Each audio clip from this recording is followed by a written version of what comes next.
It's time to talk sports. It's Hacksaw's Headlines, a panorama of the world of sports, stories, comments, and opinions. Now, here's iconic sports talk show host Lee Hacksaw Hamilton and co-host John Riley. Who wants to talk sports? We do. It's a Thursday up and down the West Coast. Good afternoon, everyone. This is Lee Hacksaw Hamilton from my cottage in the northern Adirondacks near the Canadian border, along with our co-host John Riley. He's broadcasting from left field and our San Diego studios. Our podcast, Thursday, by Dixieline Lumber and Home Center stores for the fall. Fix it, build it. We guarantee you will enjoy it. John, good afternoon from our Dixieline Lumber studios. Boy, we got a lot to talk about, going a lot of different directions. Going to probably say some things that people don't agree with, but that's okay. How you doing? I'm doing well. I think a lot of Padres fans are still reacting to a lot of the conversation going on at Petco Park. But yeah, we've got Major League Baseball playoffs. We've got NBA news, NFL. I mean, this is going to be a great episode. Okay, our Thursday podcast brought to you by Dixieline Lumber and Home Center stores, 9 locations in San Diego to serve your fall needs. Topic 1, John, Padres. Padres, yeah. Here we go. The San Diego Padres are, apparently they all kissed and made up. I mean, what do you think, Lee? Is AJ and Bob, are they going to get along now? One team, one voice, at least at this point. AJ Preller's voice. He's the one that held the Zoom conference call, end of season exit meeting. There was no Bob Melvin availability. The bottom line, the general manager denies any dysfunction in the organization. But you look at his 9-year track record, it's not been a track record of success. Preller talks about the disappointment. He's in denial there's any dysfunction in the clubhouse. Melvin may hold a separate Zoom call in the next week or so. He was not part of the proceedings this week. AJ said it was a lost opportunity. He says we will fix the roster. Says we will learn from the season. And for the first time indicated, he would consider hiring a general manager. Now, whether that be a general manager that would have player personnel decisions, or would it be a general manager that's just a buffer between Preller and the manager, Bob Melvin? First priority, to try to sit down with Juan Soto and his agent, you know who, Scott Boras, and try to get a contract extension done. Remember, AJ said that this was a 3-year rental. Well, they've been through 2 years with Juan Soto, have yet to get to the World Series, 1 year left on his contract. But he also said, I would never consider turning down a trade offer that would really help us. So there's no definition as to what road they're traveling with Soto. My gut feel, let him play out this final year, has another banner year. You try to sign him to a mega contract. If not, you could always trade him at the deadline if the deal does not work out. In terms of Blake Snell, he did not make any comment about, quote, offering him a contract, but then he followed up by saying who would not want Blake Snell. No comment whatsoever on the superb payroll, I should say supposed payroll deduction that's coming from 253 down to maybe 200 million. And then he responded, he thought all the stories and all the conversation from those of us in the media about the clubhouse chemistry was, quote, overblown. He says puts no stock at all in any anonymous comments. And the end of discussion. On we go to next year. So he says, AJ, Bob Melvin, you got 1 year, you're on the clock to fix this mess. Is it fixable? It's a huge question, John, because A, you got a lot of significant component guys who could leave as free agents. B, you got a back end of the pitching rotation, all have options and pay raises coming. They could vacate. You might wind up at the winter meetings with half a roster and still a $200 million payroll. So, John, that's my assessment. I was never going to fire either of these guys. I thought they had to go one more calendar year, but they're on the clock. They fix it or they're all gone at the end of next season. You're out in left field. You're next to the fans. You've read social media. So, John, your turn. Yeah, I mean, there's so many fans that are just irate at AJ Preller. They want to dump him. You know, getting rid of a general manager is like completely blowing up the organization, the minor league system, the philosophy, the instructors, everything. And that's a radical move at this point, especially when you have a roster that has so many all-star capable players. So I like keeping AJ. Melvin makes sense to keep. They can hopefully work things out. I'm worried about the roster. Now, Soto for next year, I like that idea, but there's no way they can sign all these guys and have the payroll come down to $200 million. Just the math doesn't work, Lee. Concur, unless they ask guys to restructure contracts. But when you've got guys on 10, 11, and 14-year contracts, how are you going to restructure because you can't push that number out? They put themselves in a tough situation and a tough corner. Only time will tell whether they can fix this situation. On we go. Topic 2, John. Topic 2, we'll talk about our friends up north, up the I-5, our frenemies, the Dodgers. Now they're in a position where they can step up and prove that they're dominant. The playoffs begin on Saturday. Dodgers, that's what a winner looks like. How about that number, that Dave Roberts number, his career record with the Dodgers? Almost 800 wins, 478 losses. You got the Dodgers playing Arizona. You got the Dodgers with all that postseason experience versus an Arizona team that's really rebuilt and just, quote, glad to be here. Now you got Clayton Kershaw and you got the veteran Lance Lynn, who you're going to have to throw in the rotation and start. And then after that, you got the kids, Bobby Miller and M. Sheehan, and then maybe you have to have a bullpen day along the way. Dodgers starting pitching is a little bit suspect. But there's nothing suspect about that batting order. Mookie and Freddie Freeman and J.D. Martinez and Max Muncy and even a suddenly hot James Outman. And how about the Diamondbacks? They go for 110 losses 2 years ago with Torey Lovullo. It looked like he was going to get fired to make the playoffs 2 years later. And they can be dangerous in any given game. Corbin Carroll, Christian Walker, Ketel Marte. Do they have enough pitching beyond Zach Gallen? That's a big question to me. Your thoughts on Dodger Blue versus the Snakes? Well, I'm waiting for the Dodgers to choke again because they always seem to choke in the playoffs, especially for a 162-game season. But, you know, we're going to talk about the playoffs in a moment, but Arizona, you know, they're kind of on a roll here. I'm going to be rooting for the Diamondbacks, just the classic underdog story, but it's going to be a tough assignment beating LA. I mean, they're just loaded, but they know they have that burden, that pressure on them every year to perform. So there's a good chance they're going to choke again. Okay, we move on because the second round of the playoffs begin after surprising and shocking results in the first wild card round. John, let's start with what's going to be, I call, home run derby. Phillies, Atlanta. Holy cow. Who are you going to pitch around in the Phillies batting order? They got Schwarber, and they got Harper, and they got Castellanos, and they got Bohm, and they got Rio Malto, and they got Trey Turner. Atlanta, 307 home runs this season with the real superstar, Ron Acuna, 40-70 guy.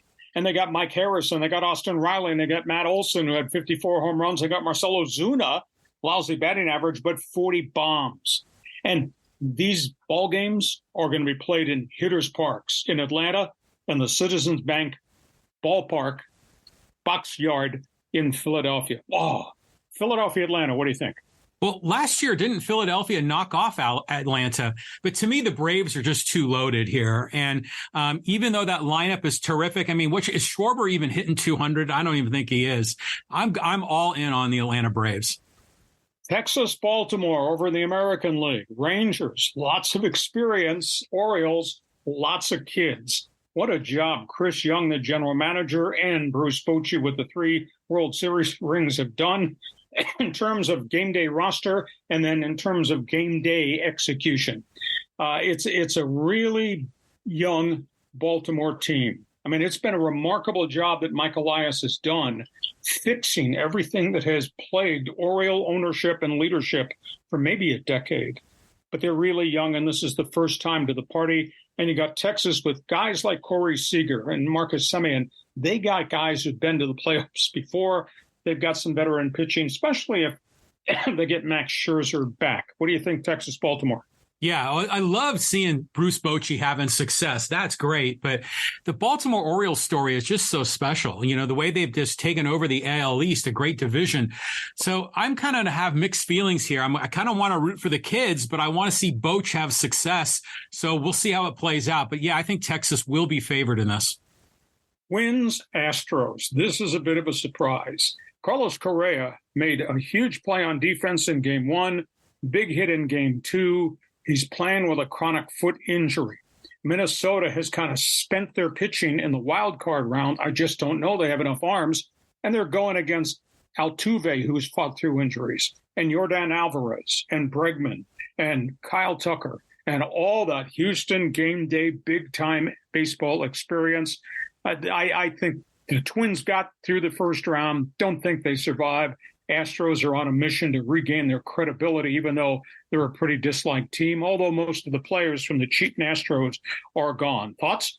Yeah, the Twins finally won a game in the playoffs after 20 years. So, you know, the Twins are a fun story to kind of root for them, but the Astros are just so loaded. But I hate the Astros, the cheaters. I want them to lose and lose badly. So I'm all in on the Twins, but if I'm in Vegas, I'm betting on the Astros.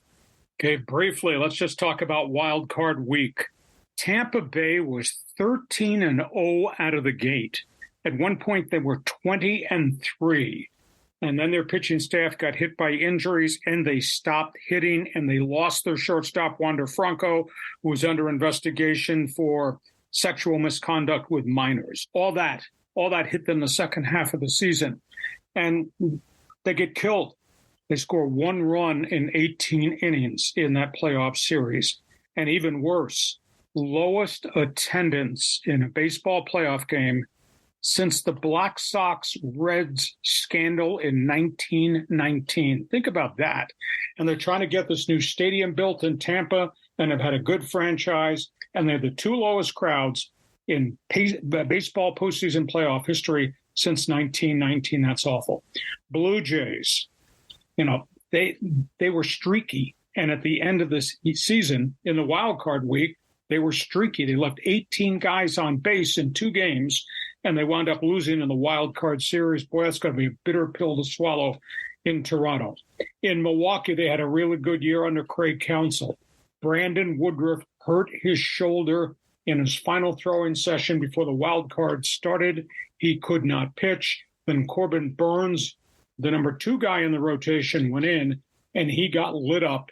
He got rocked, and Milwaukee is done.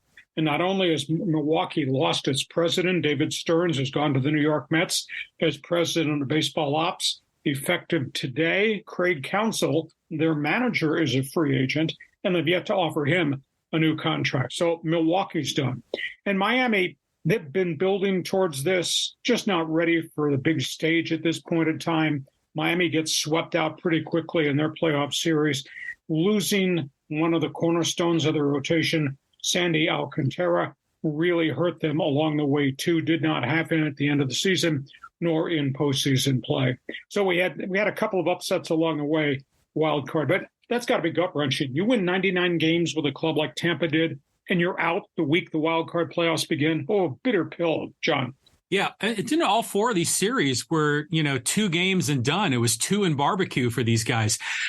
We both thought the Blue Jays were just stacked and they were going to really light it up, and nothing happened, man. That was just bizarre. But I go back to Tampa, and we talked extensively in a previous podcast about that stadium. I mean, does Tampa really deserve a new stadium, or should they be a franchise that needs to move to one of the expansion cities? How could you be as good as they've been the last 4 or 5 years and have virtually negligible fan support and still think you're going to build a shiny new stadium and people don't come support it? That Suncoast area, it's really, really strange. One other baseball note before we move on and get to our halftime presentation. Let's talk about the third team here in Southern California. Yeah, the Angels. I mean, lots of changes going on there. And our good friend, Phil Nevin. I mean, is he out of a job, Lee? Well, he got fired. He was the first to go. The general manager, Perry Manassian, is still there. Manassian, in a season-ending press conference, said it was a joint decision between Artie Moreno and himself to remove Nevin. Nevin just got dealt a really bad hand. His record since he replaced the prior manager He was 119 and 149. He held the thing together, but there was so much going on that was out of his control. You lose Ohtani, you lose Trout, Rendon. They went through 3 different shortstops because of injuries, 2 different center fielders, lost a first baseman, lost his left field. The team was just an utter disaster. Unfortunately, Phil Nevin has never gotten any breaks. He's never been in a managerial situation that was a good situation. I don't know that he'll get another managerial job immediately. Maybe he goes back to become somebody's bench coach. But to me, that's too bad because he's a baseball lifer and he's a bit of a hard nose and he's a bit of a leader. But he had no players whatsoever in Anaheim. And, the story's not done. We've not written the final chapter of the mess that is Angel baseball. Yeah, I mean, how can you blame Nevin for what happened with the Angels with all of those injuries? But Phil Nevin paid his dues. He was a manager in the minor league system. I think he was the manager of the Diamondbacks AAA team in Reno, the Aces. And he was kind of one of those next guys that we thought was going to get a job. He kept getting passed over. But, I like the guy. I mean, he's tough. I mean, granted, the Padre connection's cool, but this is a guy that's old school. And I think he can have a successful career. But to your point, he was just in the wrong spot at the wrong time. Okay, John, before I get to halftime, because we're doing something unique here with multiple Zoom calls, just explain to everybody about how they can subscribe and what we want them to do to share our Thursday podcast and our Monday bonus podcast. And then also at the same time, introduce them to my website, LeeHacksawHamilton.com. Yeah. I mean, there's so much going on here with Lee, with your podcast, so much sports content. It's unbelievable. But, we can only grow this podcast if the fans of the podcast like, follow, share, and subscribe. So you can do that on all your podcast applications. We're out there. Look up Lee Hacksaw Hamilton. Lee is on Twitter, on Facebook, on Instagram, TikTok. Really just about every platform out there. So be sure to like, follow, share, and subscribe there. And who am I to talk about LeeHacksawHamilton.com? That's your masterpiece of excellent sports journalism. And we will return to our regular format, which includes Fans Forum for all you fans next Monday, with our Monday bonus podcast when we're both back in studio. To a degree, Hacksaw's on a bye week, but he's still doing his podcast. We get to halftime. Our podcast brought to you by Dixieline Lumber and Home Center Stores.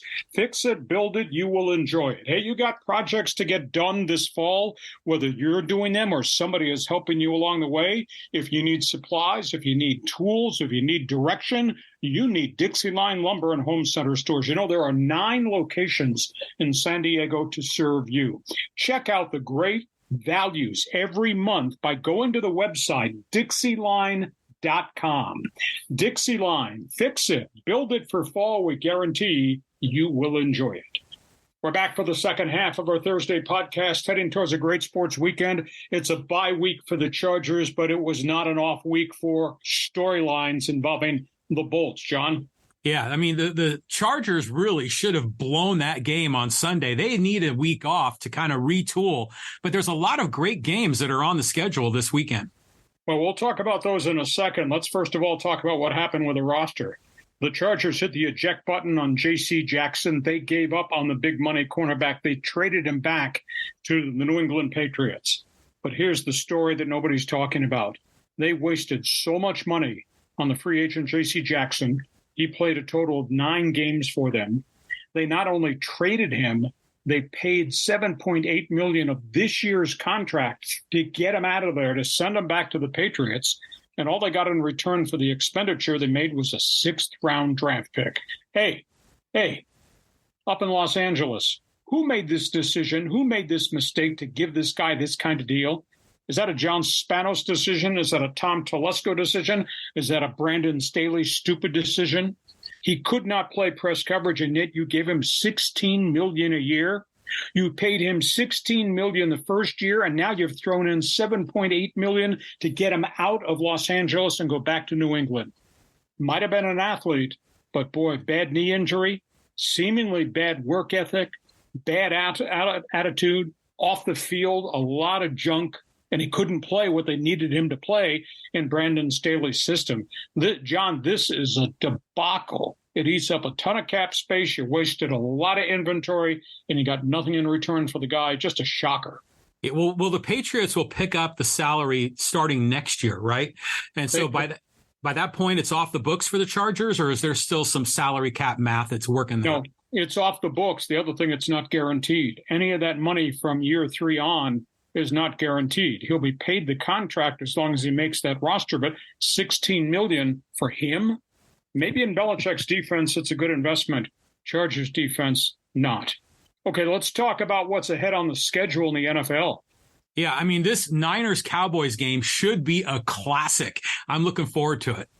Tell you, this is as good a game this weekend as we saw last weekend when we had Buffalo-Miami.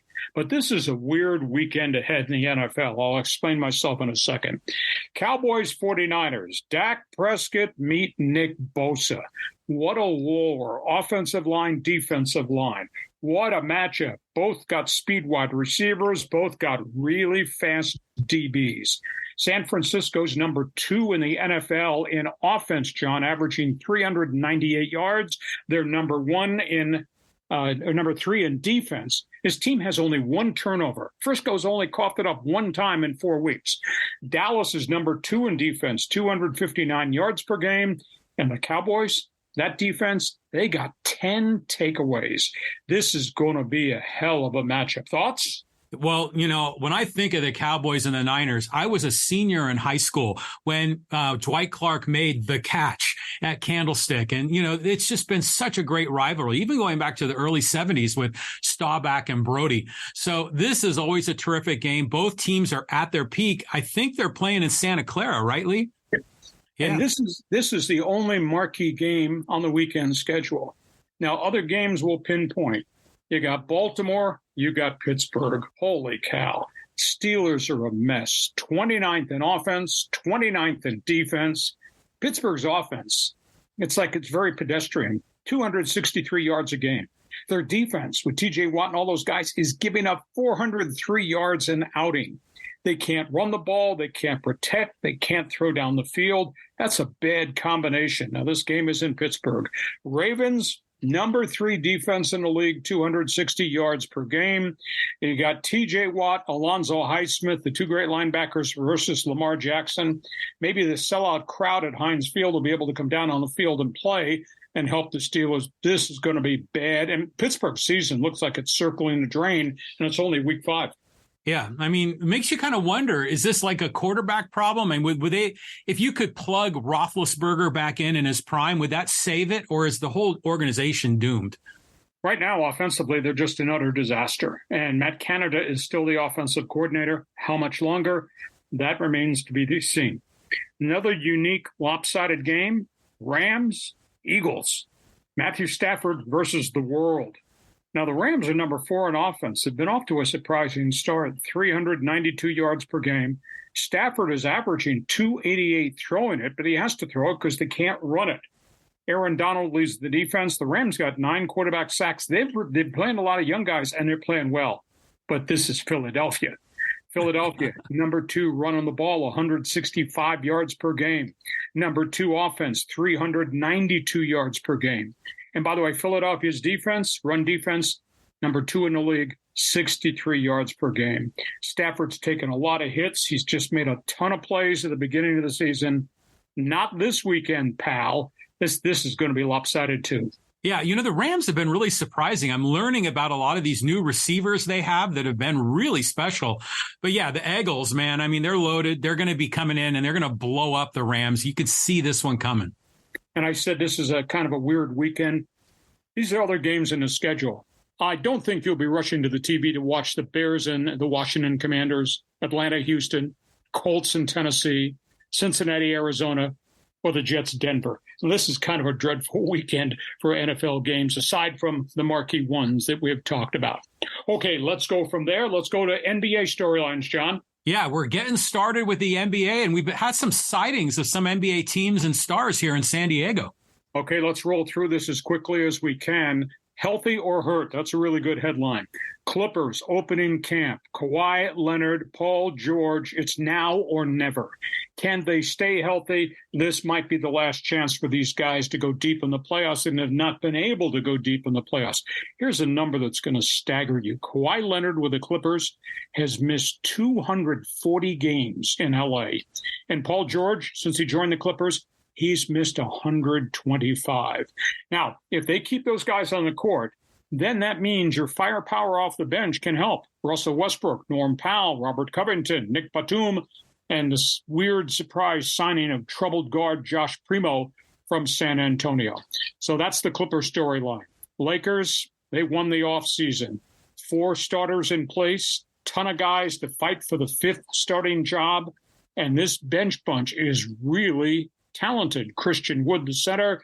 Gabe Vincent came from Miami. Taurean Prince, Cam Reddish, Jackson Hayes, and a young draft pick, Max Christie. I just think the Lakers look really good to me. Philadelphia, he's there. James Harden finally reported to camp, blew off the media, did finally show up to practice. Doesn't want to answer any questions about the whole junk about him in the offseason.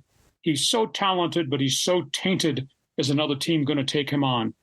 And one other storyline, this is not good. Lonzo Ball, Chicago Bulls, knee cartilage surgery. He's had 3 different procedures, going to sit out another year. He's not played since 2021. He's only 25 years of age, John, and it kind of looks like his career might be done. So that's what's going on in the NBA. Wow, a lot of storylines there. I mean, it's interesting. You know, we've been talking about the Lakers a lot this offseason, so I'm kind of expecting them to do well. The Clippers have been doomed forever. That's another curse that goes back to the San Diego days. But, you know, James Harden, man, I mean, I just can't figure that dude out. So he's going to stay in Philly, but he's still disgruntled, right? He still wants to be moved. Wants to be moved, but who wants to take him to a degree? He's a little bit toxic. Hey, listen, we hope you have enjoyed our Thursday podcast on the road. We will return to our regular format on Monday, which will also include Fans Forum. Our Monday bonus podcast will be its expanded version back to an hour. Our podcasts are brought to you each week by Dixon Line Lumber and Home Center stores. Fix it, build it. We guarantee you will enjoy it. And again, subscribe, share, tell everybody about what we're doing. Check my website, LeeHacksawHamilton.com. We'll be back writing again on Monday. John, have yourself a great sports weekend. We'll talk to you with our Monday bonus segment on beginning a new week. Hey, Lee, how are the colors out there in New England?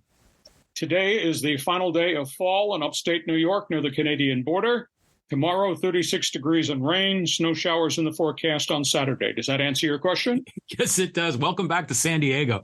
We'll see you come Monday. Thanks for being with us on Hacksaw's Headlines. Join us again for Hacksaw's Headlines on YouTube, Facebook, and Twitter. And find the audio version on your favorite podcast apps. Touchdown, San Diego! For more content, go to LeeHacksawHamilton.com.